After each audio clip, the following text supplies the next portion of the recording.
A floating city. That is how I always call my ship in my mind, whenever I stand on the observation deck and peer into the steel expanse spread out beneath me. A city where 5,000 people live, work, and struggle, where every bulkhead remembers the footsteps of those who kept this steel colossus afloat before us. And this entire incredible machine, devouring billions of dollars in equipment, energy, and human effort, can in a single moment become obedient to the hand of one person. That's how it is. The one who stands as captain of a U.S. Navy aircraft carrier not only gives orders, but lives in a world that most people on shore could never imagine, even faintly. My name is Jack, and I am one of the few who had the chance to step into this world, not as a guest or observer, but as into my own home, my own unrelenting burden. From my very first days of service, I was struck by how unusual a captain's life is. 2 separate bedrooms, a private office, a direct route to the bridge that you can reach in less than 10 seconds. To an outsider, all this may seem almost like luxury, as if the man was simply given a couple of rooms so he wouldn't get bored. But this seeming privilege is not about comfort. It is about survival, about the endless readiness demanded of you by the reactors, 75 fighters, and the thousands of lives entrusted to your constant attention. When you are responsible for a ship the size of 3 football fields, rushing across the ocean at a speed that makes the wind whistle through the antennas, you realize luxury is a myth, a useless invention. The only true reality is the ability to appear instantly wherever the steel essence of the ship requires you. It calls you suddenly, sometimes in the middle of the night, sometimes in a moment of perfect quiet, sometimes when you think you might finally be able to breathe a bit deeper. But you cannot. Duty holds your chest the same way a storm holds the surface of the sea. Aircraft carriers are perhaps the most powerful machines ever created by humankind. They project force to any point touched by the waters of the world's oceans, and at the heart of each such machine stands a single person, the captain. Not just an officer who has climbed the ladder of service, but a naval aviator. A person who earned his place through decades of flights, combat missions, and countless proofs that he can handle even what seems impossible. Today, remembering my service, it feels as though I am once again lifting the veil from how we, the commanding officers, live aboard these floating fortresses. The memories bring back everything: the cabins, the daily routines, the hardships, the shadows and brilliance of service. The reason why our entire life is subordinated to one single principle: to be ready for anything at any second. If you ever wondered what it means to command the most advanced ship on the planet, you might imagine romance, grandeur, the dramatic beauty of steel decks. But the truth is far harsher and more intricate. The life of a captain is a life with almost no personal freedoms, yet filled with an endless expanse of responsibilities woven into every single day. 2 homes. That's what I once jokingly called my 2 quarters, but then I realized there was more truth than humor in those words. A captain doesn't have just one cabin. There are really 2, and the system is designed out of necessity. The first is the sea cabin, small, with a narrow bunk, a modest desk, a tiny bathroom. It is located right behind the navigation bridge, hidden inside the island superstructure. When we are at sea, that is where I live. No decorations, no unnecessary centimeters of space, only what allows me to reach the bridge in a matter of seconds. I spent more time in that cramped room than in any apartment I ever had on shore. The second, the in-port cabin, is entirely different. Spacious, with a separate bedroom, with a living room that also serves as an office, with comforts that almost make you forget the steel walls around you. This is where meetings take place, where guests are received: admirals, foreign representatives, senior officers. The walls are covered with memorabilia, holding the history of every ship, every victory, every generation of sailors. On newer ships like the USS Gerald R. Ford, the cabin is decorated with items connected to its namesake, and this gives the space a special spirit of responsibility. But the paradox is that when at sea, I practically never visited this home. beauty and comfort mean nothing when responsibility lives just a thin bulkhead away from the bridge.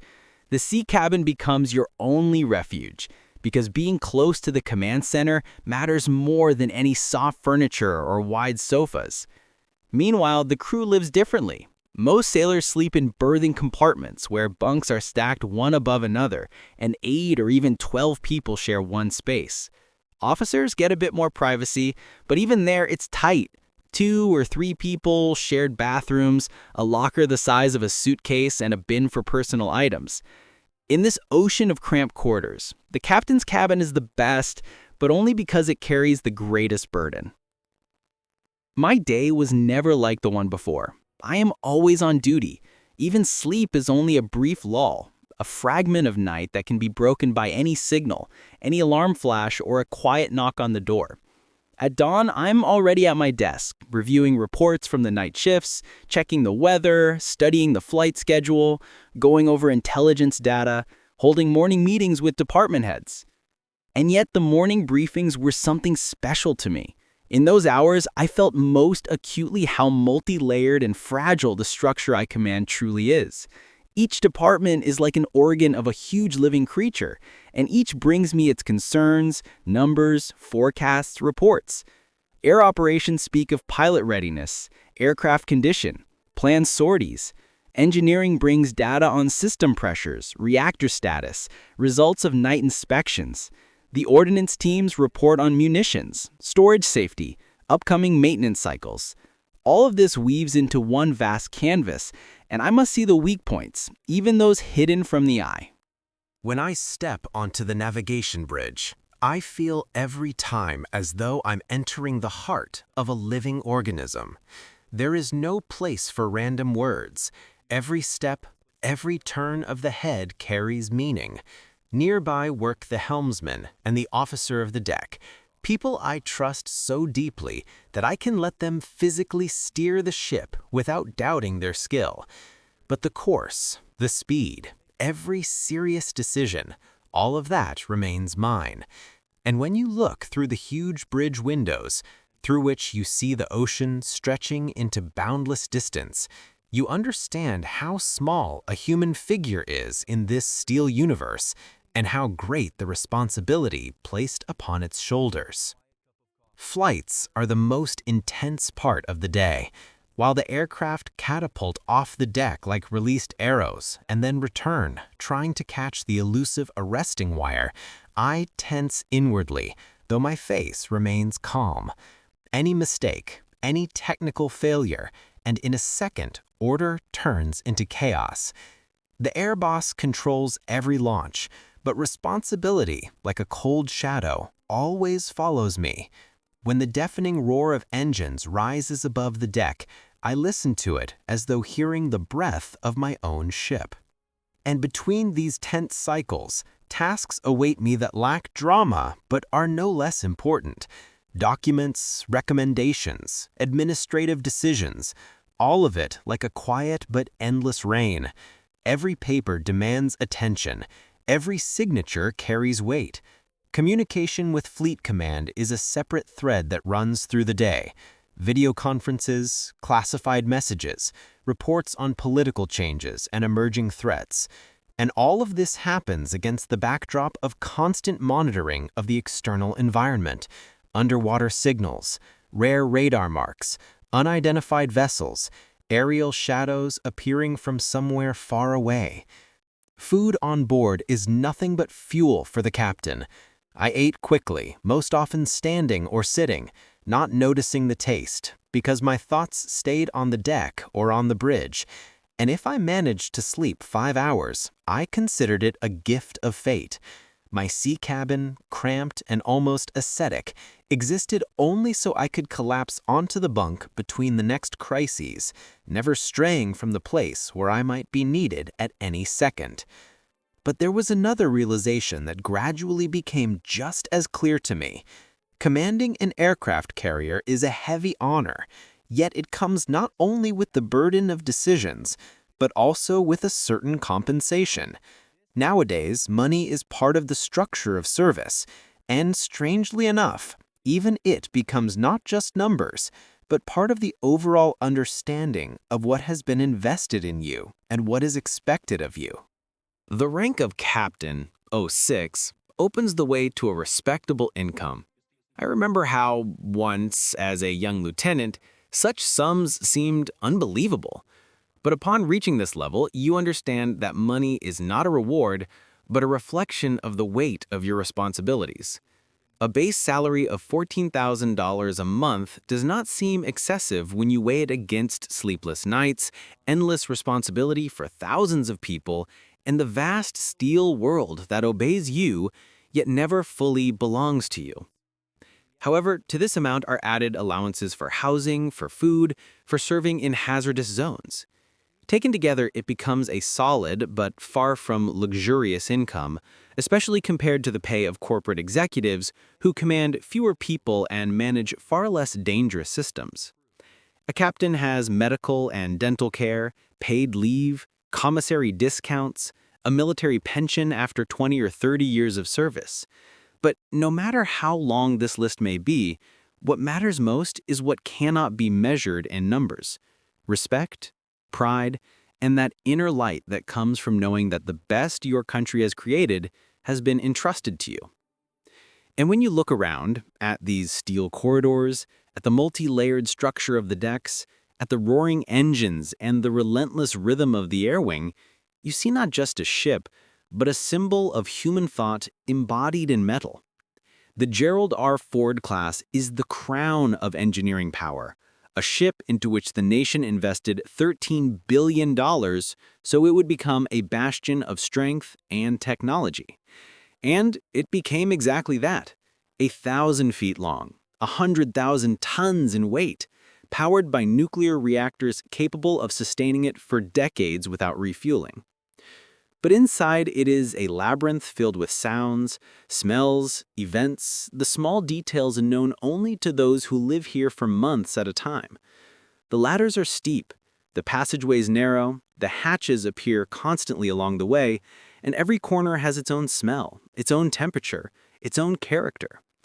The noise never stops for a single second. The hum of machinery, footsteps, clipped commands, the thud of metal doors, and the rumble of jet engines that you feel, not only with your ears, but with your bones. I often caught myself feeling that the ship breathed with me, as if it understood my state. In a storm, it groaned, leaned, made the walls vibrate, and despite its size, it felt as though the entire ocean wanted to remind you that no one can feel like a master here. My cabin was relatively quiet, but even there I could hear how this machine lived. I heard its tension, its worries, its sleepless nights. And above all, 5,000 souls around me. 5,000 people gathered into one steel world, living in tight quarters, without the usual comforts of shore life, without personal space, without the internet, without connection to those left at home. They work, eat, and sleep side by side for months. Deployments can last 9 months, sometimes without a single port visit. And among this mass, I, the captain, feel both a part of this collective and its most isolated element. The highest authority always brings loneliness, cold as the night ocean. But the path to command is never easy. Before reaching the captain's chair, I went through years of flight training, through hundreds of landings on a pitching deck, through the fiery tongues of combat missions, through commanding smaller ships, through trials that demanded decisions in fractions of a second. And still, even upon reaching this level, you understand. You were chosen out of thousands. Only 11 people in the entire country are entrusted with commanding such ships. But the real difficulty comes not during battle alerts, not when aircraft are trying to land in hurricane winds, and not even when you face decisions tied to national security. The true challenge is the constant sense that every step you take, every word you say, even the expression on your face, becomes part of the vast mechanism that sustains the crew's psychological balance. Here, in the depths of the ocean, far from homes, families, the familiar world, the captain is not just a commander. He is the center of gravity on which the emotional stability of 5,000 people rests. I remember how once, after an especially tense day, when 3 aircraft returned with damage, One pilot suffered a serious injury, and we were also trying to avoid a cyclone. The officers asked me to walk through the crew's mess. It wasn't part of any protocol. No one forced me, but I saw in their eyes people needed my shadow, my presence, even silent. When I walked in, the conversations quieted for a second. The metal utensils in sailors' hands seemed to freeze, and then everything returned to its usual noise.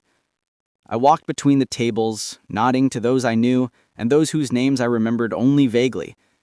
Nothing special, just presence. And yet, it was necessary. In such moments, you understand, captain is not a role you can step into and out of. It is a state that never leaves you, day or night. There were other days as well, heavy not because of events, but because of their thick, viscous routine. The ocean lay smooth as polished glass. Flight operations ran without failures. Equipment worked perfectly. The reports were almost dull. And yet it is on such days that the inner voice became insistent, too quiet. After many years of service, you grow accustomed to expecting a storm behind the calm. You get used to the idea that the ocean and life on it are never generous with long pauses. Sometimes at night, I would go up to the upper deck. There, where the wind tears at your clothes, where the stars hang so low it feels as though you could reach out and feel their cold glow. The ship at such moments breathed slowly and deeply. Its breathing was steady, as if it too was resting, gathering strength before the next day. I would sometimes look at the empty deck, at the aircraft lined up in precise order, at the glowing points of lights running along the ship's sides, and think about those who entrusted me with their lives. Each of these people came here for different reasons. Some sought stability, some meaning. Some wanted to escape a life that had pressed on them since childhood. But by the middle of a deployment, the motives fade. Only one thing remains. We are one organism, one unified entity, enclosed within steel walls and surrounded by water, deeper than which lies only silence. Sooner or later, every captain realizes that the ship becomes an extension of him, not figuratively, but literally. You feel the vibrations of the whole like your own pulse. If something is wrong, you sense it before anyone else, even before a report reaches you. This sixth sense cannot be explained, not by experience, not by knowledge. It is a strange bond that forms between a person and a machine after months spent side by side. I remember one night when I woke up with an undefined sense of unease.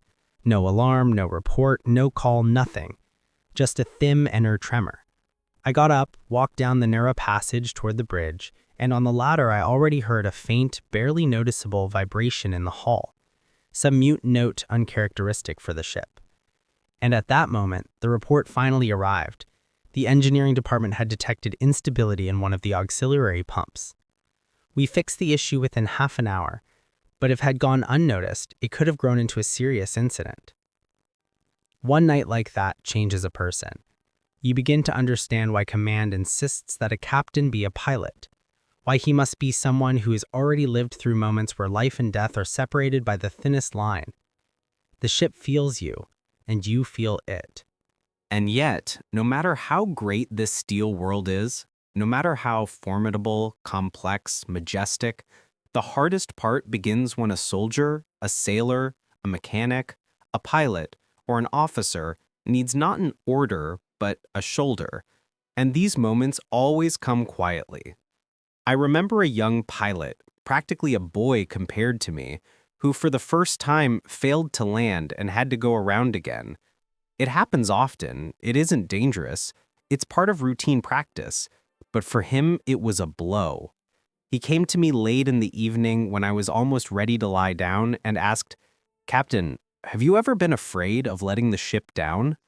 I didn't give him polished phrases. I didn't talk about motivation, about protocols, about fear being part of the profession. I simply told him the truth. Afraid?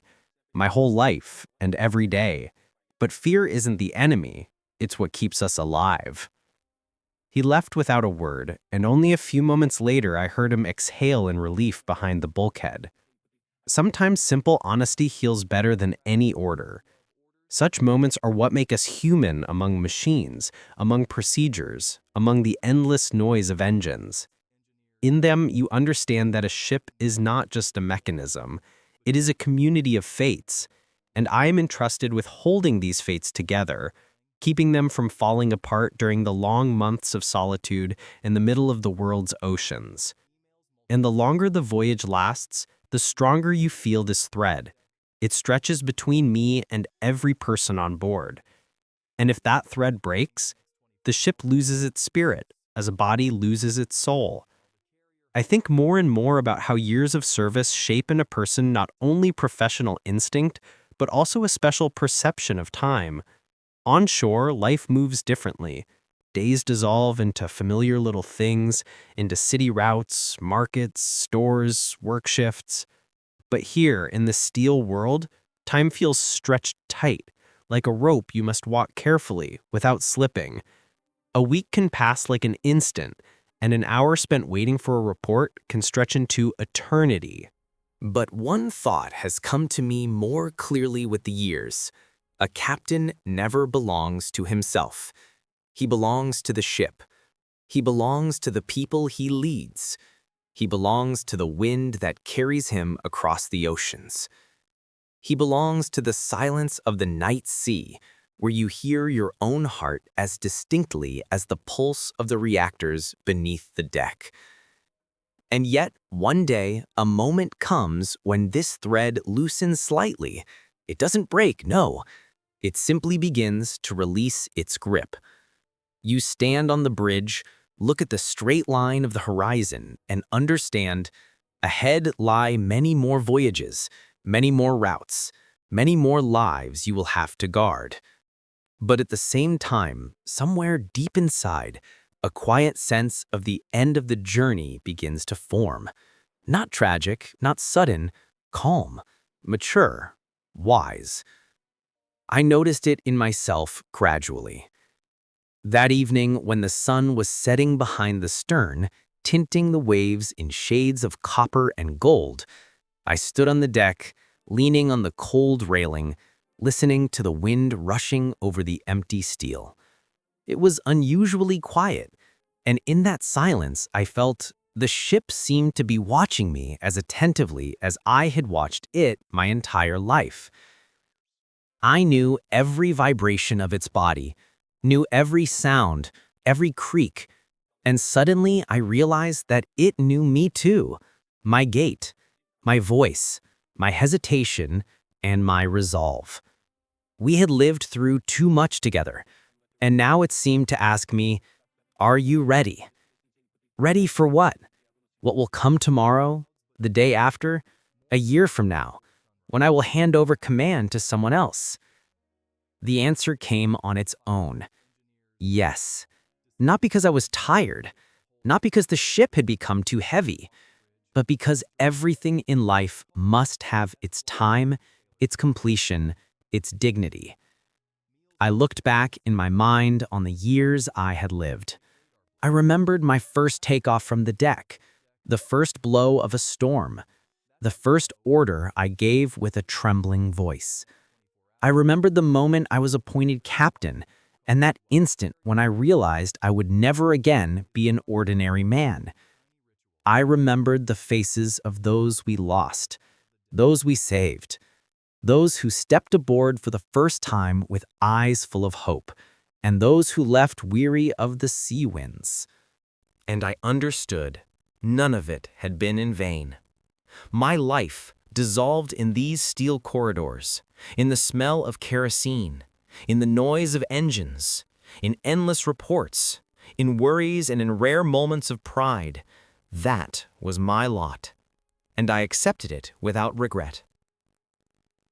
When I returned to my small sea cabin, the one that had always been closer to my heart than the spacious home cabin, I sat on the bunk and felt its familiar hardness, and for the first time in many years, it seemed almost soft. I turned off the light, listened to the ship's breathing, and thought that when the time comes to leave, I will leave quietly. Without grand words, without pathos, I will simply pass this immense steel soul into the hands of another person, one destined to hear it as clearly as I once did. Until then, I will keep moving forward. I will hold the course. I will live in this noise, in this wind, among these people for whom my voice is support, and my silence a sign of calm. Because a captain does not end the journey. He simply passes it on. And the sea accepts this as calmly as it accepts everything that passes through its bottomless depths.